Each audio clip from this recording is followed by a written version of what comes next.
In this episode of CARPe Diem. A new study says 80% of boomers plan to age in their own homes over the next 5 years. In today's episode, we discuss how we can do that safely. CARPe Diem. Seizing the day for Canadians as we age.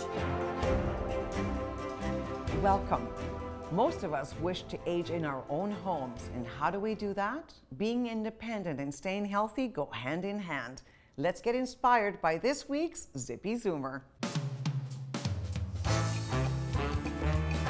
So what weight are you at right now? Right here I'm at 40. Okay. Now I could go heavier, but I'd rather do more repetition than doing it heavier. Hey everyone, we're in Surrey right now with a 76-year-old, turning 77 soon, Alida, and she can run circles around me. She's definitely a Zippy Zoomer. We're gonna find out how she keeps this energy up.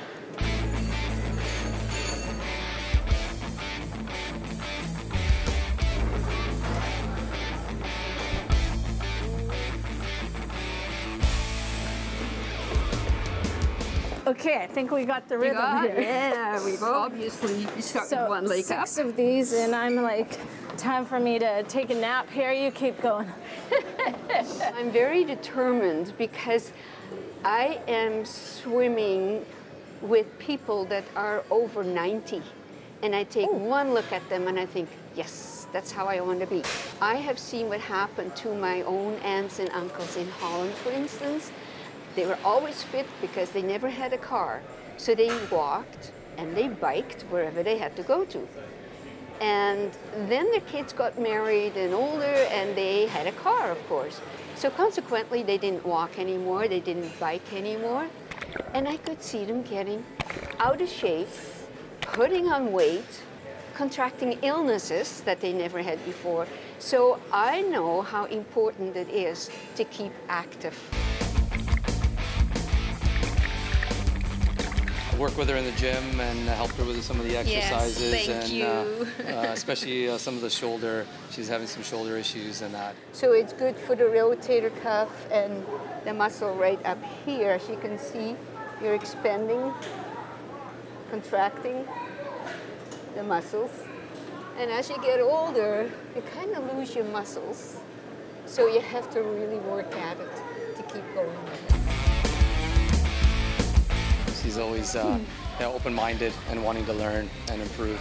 Yeah, well, the thing is, like I said before, you can do an exercise either wrong or right. Yes. And I want to make sure that I do them right. So if I'm in doubt, I ask. Yes, right. Yes. He wants to know how many medals you won. Oh, over 200. Seriously? Ribbons, certificates, one bronze. Well, forget about the bronze, right? Yeah. I've been working with her for about 8 years in the senior swim club. Is she energetic? Always. Always coming in with a smile, excited to talk to people, and ready to get active in swimming. I'm gonna do my best to keep up with Alida. In the meantime, we're gonna head back to the studio with Carmen. Next week, we'll be back with another Zippy Zoomer. Look at her go. She looks invincible, and isn't that inspirational? And Karina, that reminds me of CARP's new campaign, Stand Up Straight. Absolutely. I think it's so great that we can go out there, take responsibility for health, and start getting active. Actually, I'm going to join the gym now. We recognize there's 3 stages to seniordom. There's a go-go phase, where she is absolutely still in the go-go phase, the go-slow phase, which she's avoiding, and then the no-go phase, which is unfortunate. So she's definitely in the go-go phase, She's in the Alida. go-go. She's staying there. Yeah, I love that what she said was that just being young, you know, and being able to stay active regardless of just the, the activities that they do. Aging is happening, we have to do it right. We're going to take a short break, and when we come back, we ask, why is aging at home so good for you? I really don't want others telling me how I should live, who I should see, when I should go out, when I should do whatever. I like to do whatever I want, whenever I want, and I figure at this age you've earned that right.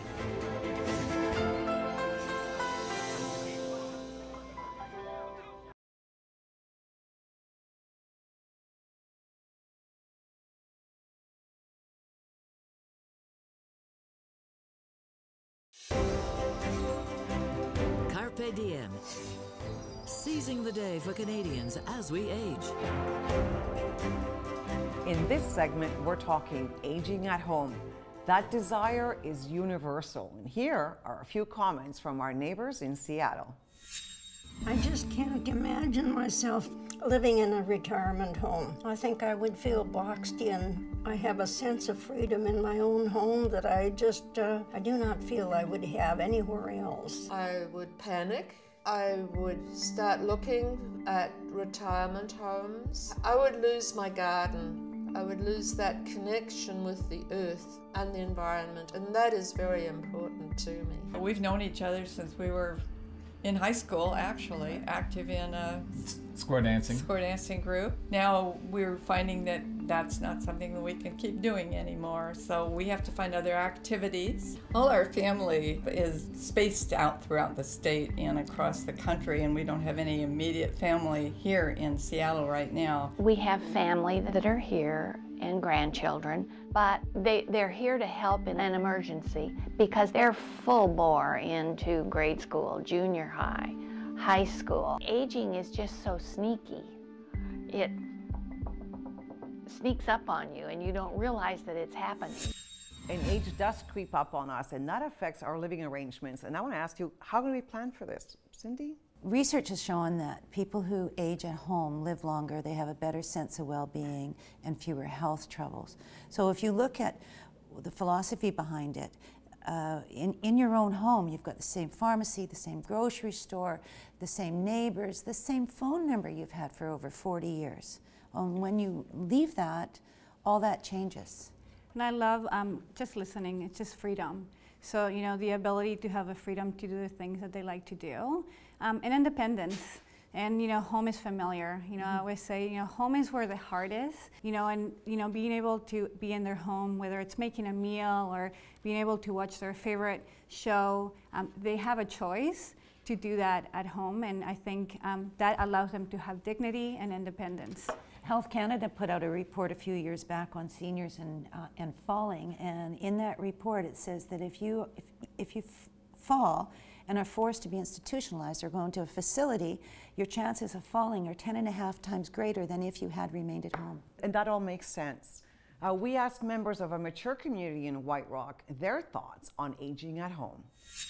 I would say it'd be quite important for well-being, mental outlook on life, and the care that you can get at home, you know, if you have family too, I think, as well. Yeah, I am retired.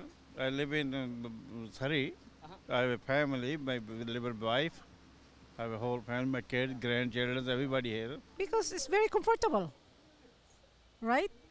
When you stay home. If my home was in a condo with other old people, or if I was in a home where other people could look after me, I think I'd be fine with that. Do you want the freedom to make your own decisions, to be able to live your own life the way that you would like to live it? So they said they want to keep their independence with help from friends and family. And Veronica, they need guidance too. Yeah, I agree. And you know, the interesting part is that it's great to have friends and family there, but that's not always the case. So I think a lot of education around, you know, the support that potentially having a caregiver at home can do. And that doesn't mean that they lose choice or they lose independence, but it's someone to come in and at times actually be a companion to them. You know, being able to take them out to their favorite activity or being able to take them out and garden.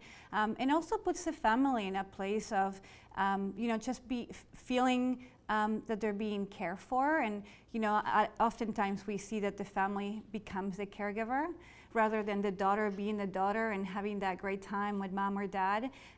So being able to allow a caregiver to be there and to take care of them, you know, to give them the bath that they require the way that they like it, but the daughter can come and have a great conversation with mom afterwards. And I think also that caregiving is a big part of it, renovating your residence so you can age in it safely. So having that conversation with mom and dad about where their difficulties are lying in the home, it's often a very private thing for mom and dad to admit a weakness or an inability to bathe. Some people don't even tell their children that they've been sponge bathing for a year. So it's having that real honest conversation with them and getting to the heart of the matter and doing the things you can do to help them stay safely in their home. What about when you have to move? It is a very big decision to move, and it's not something that people take lightly, because most people, as we know, if they're asked, they say they want to stay in their home. Most seniors would like to stay in their home. But sometimes circumstances beyond our control, there could be health issues, then you have to start thinking about what your options are and where can I go. And that doesn't necessarily mean moving into a facility. It could be moving to a new home that's more suitable. It could be moving, absolutely. It could be moving from a large house that you have finding difficult to maintain, moving to a condo. You know, that's much easier. Still in your community, so you don't necessarily have to your go independence. Absolutely. And all of that. We're going to take a short break. When we come back, some simple solutions to age-proof your home. I think as I get older, I would probably want to move into a bungalow to get rid of the stairs altogether.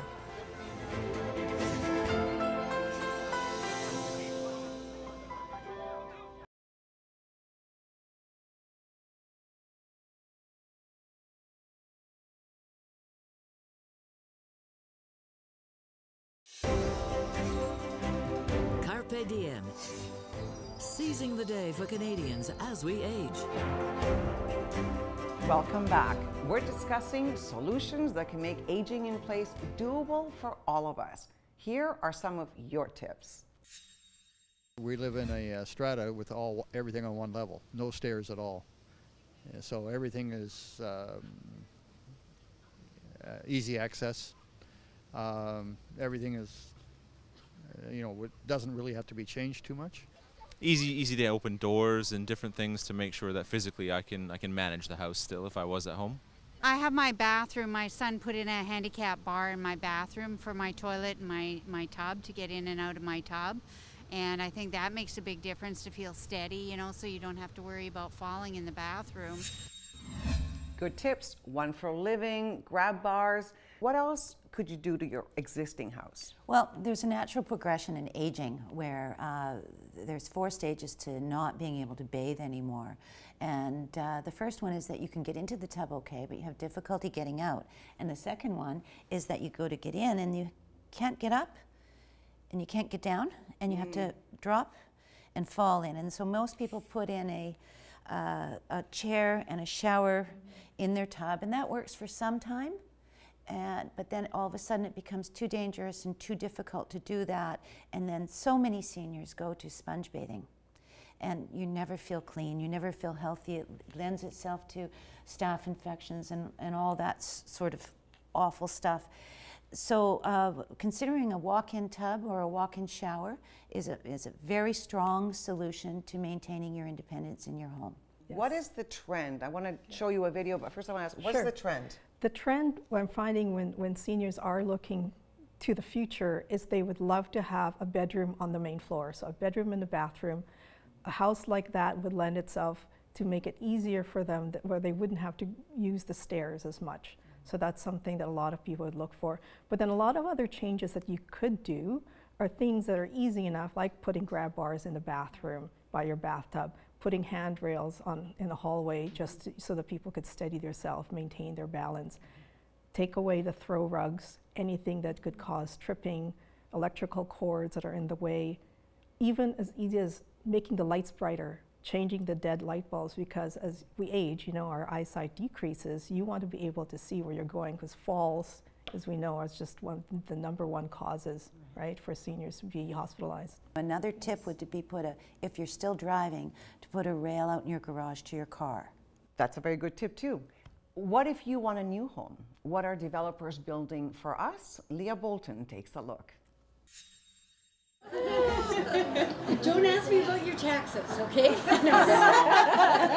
I think it's very much needed, yes, indeed. Yeah? With a number of seniors that we do have in Chilliwack, yes. You're really trying to make sure that we take care of a spectrum of housing, care, and wellness options that seniors or older adults are going to look at. So in these buildings, you're primarily dealing with housing. So we have, on this site, we have 250 independent living units. Okay. So we have similar to condo living up there. Okay. The Oasis that you're looking at is actually an amenity center. That's a 500-seat auditorium in there. How are you? You know, the accessibility is important no matter where they are. Oh, big door, good. I can get in here with my wheelchair. Provide food here for independent living, and all over the independent living, they come here for food, for coffee, breakfast, lunch. I'd like to age in a community like that. Karina, you're in the real estate business. Are there a lot of these places being built? A lot of developers are really trying to make sure that seniors, if they do want to, find a senior's residence, to be able to find a place where they can age in place. As we see that, seniors become lonely as, maybe their spouses pass away or their friends begin to pass away, there's loneliness. So to have someone to be able to interact with, that may be their only opportunity throughout that day, and we see that often. And we see that with our caregivers. They establish that relationship. They look forward to having that caregiver come into their home and engage with them. Again, it's the resistance of the older person to accept that they need the help or that they need to renovate the house in order to facilitate their aging. Yeah, there's often resistance to admitting it. It feels like a weakness. But as we're talking about the resistance, it is a relationship, and being able to establish that trust with that caregiver that can come into their home, because you are opening your doors to someone, to a stranger in your home. So one of the things that we look for is, yes, there's the skill set of a caregiver, but there's the heart. And that's when you establish that relationship and the trust, and you can see that they're looking forward to having, that caregiver come in and, spend time with them. It's very important. It is a very intimate role. Absolutely. We're going to take a break and we'll be right back. But first, let's hear more about what you have to say about aging at home. I've downsized. I've got a smaller place that's easier to clean. And mostly what you've got to watch out for is just exhaustion. It's nice to be able to, I have sometimes people come in and help me clean. I have no work. Just said I have a pension. I could sit on my kid, play with children, go walk outside, watch TV, news, read papers.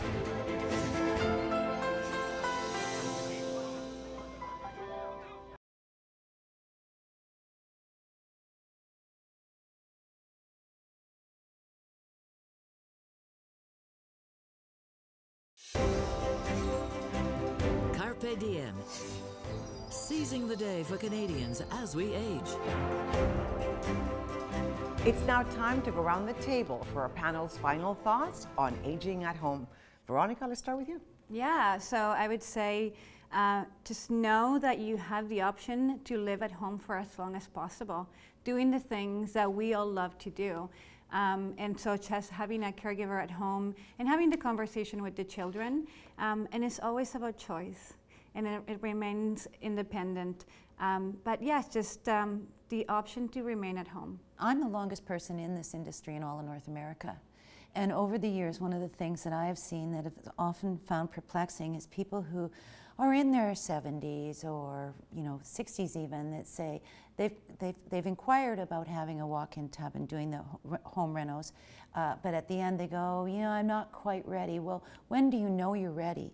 And you know you're ready when God gave us a feeling of fight, flight, or faint. And when you're getting in and out of a walk-in, out of your regular tub, and you're feeling that you're ready. And so our whole purpose is safety.